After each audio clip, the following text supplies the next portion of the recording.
জমি বন্ধক নিয়ে ফসল খাওয়া যাবে কিনা? অনেকেই এতে লিপ্ত। মনে রাখবেন, জমি বন্ধক নিয়ে ফসল খাওয়া এটা শরীয়তের মধ্যে হারাম। কেন? এটা সুদের অন্তর্ভুক্ত। আপনি তাকে 1 লাখ টাকা দিয়েছেন, 1 বছর পরে 1 লাখ টাকা পেয়ে যাবেন, পাবেন কিনা?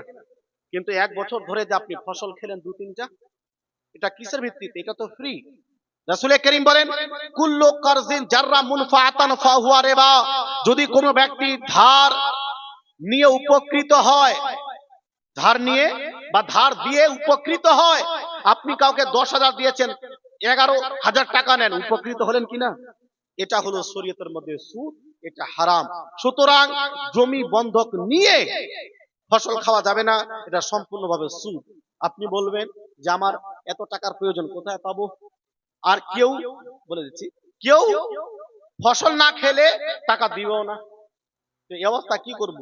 জায়েজের একটি খুব সহজ পদ্ধতি হলো এই, 1 লাখ টাকা আপনি তাকে ধার দিয়ে দিন।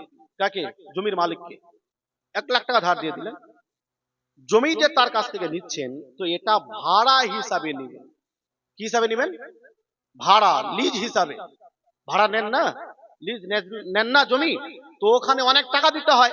তো এখানে যেহেতু প্রয়োজন, তো এখানে আপনি জমিটাকে ভাড়া হিসাবে নেবেন 500 টাকা বছরে। যে জমিটা আমি ভাড়া নিলাম আর 1 লাখ টাকা তোমাকে ধার দিলাম, তোমার জমিটা আমাকে ভাড়া হিসেবে দিয়ে দাও, প্রত্যেক বছরে তোমাকে আমি 500 টাকা করে দিই। তো এই জমি হয়ে গেল এবার ভাড়া, আর টাকা হয়ে গেল ধার। এবার আপনি ওই 500 টাকার পরিপ্রেক্ষিতে জমি থেকে ফসল খাবেন, এটা আর হারাম হবে না, সুদ হবে না, এটা হবে জায়েজ।